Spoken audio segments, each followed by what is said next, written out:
Okay, so I'm going to be teaching you today about obesity because it's one of the biggest problems in the United States right now.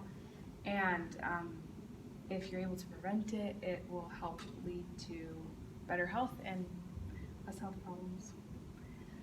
Okay, so if you read this, it's just saying, do you have an extra 30 minutes a day? Exercising 30 minutes a day can provide better mood, health, energy, and self-confidence. So what this is trying to get across is pretty much that it doesn't take that long to invest in yourself and your health. So even 30 minutes can make a huge difference. So I was just thinking of things that just take 30 minutes every day. Mm-hmm. And it could be like a nap, a TV show, listening to a podcast, making a smoothie or a meal, or a workout. Can you think of anything that's like kind of meaningless that takes 30 minutes? I feel like most people take like 30 minutes. Like if you look on your phone, like how long you spend on social media, like throughout the day, it's at least 30 minutes. So, Yeah. Like, even if you just like cut out one thing or like reduce something, you totally have time. Yeah, so pretty much that's the point. This is trying to get across is that there is enough time for exercise if you make it a priority. And this quote I really like because it's, do you not have time or is it just not a priority? So that's like a lot of people make excuses like, I don't have time for exercise, I don't have time for eating healthy, I don't have time for this and that. And I know I've made those excuses too.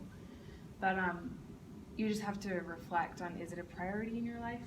And if it is, then you'll make time for it.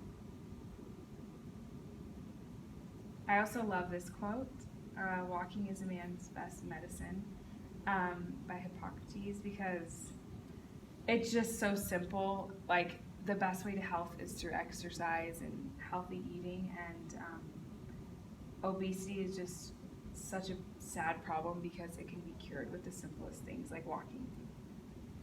Okay, so I just want to differentiate the difference between exercise and physical activity because exercise is more of a planned, methodical form of activity.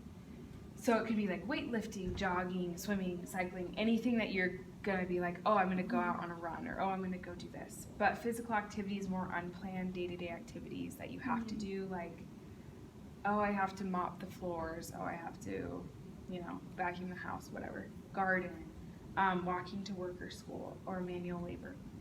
So the reason I wanted to differentiate these is because obviously physical activity is really great and it's super important that you have an active lifestyle, but it is different from exercise. So when like that picture, it's like 30 minutes of exercise, they're not talking about 30 minutes of mopping your floor.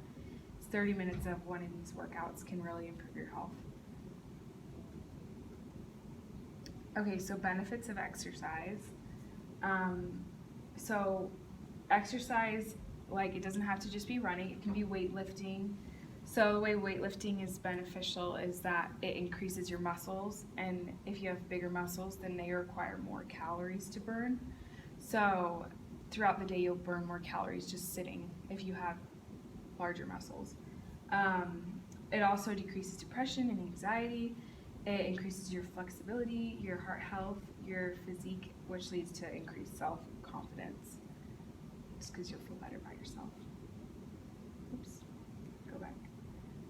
Okay, so what is the best form of physical activity? This is a study, and I can just explain it to you because it's kind of long.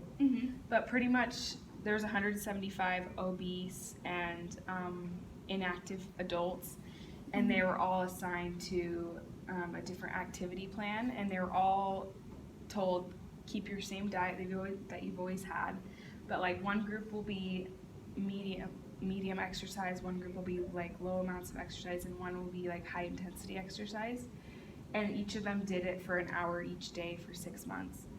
So they noticed that the people who were doing low like intensity exercise for an hour each day a month, they maintained their same weight, so they didn't gain any weight, but they didn't lose any weight either. Same with medium amount of exercise. They still maintain the same weight for the 6 months. But the high intensity exercise, which is equivalent to jogging about 20 miles per week, that's what it says here, they actually lost abdominal fat. So they lost belly fat, even though they maintain their same diet. So Hmm. this just proves that exercise itself can help you lose fat even if you aren't changing your diet. But obviously changing your diet is an important thing too. But overall, obesity is something that can be prevented and can be decreased if someone is in that situation. So it's important to focus on what can help you in that situation. That's it.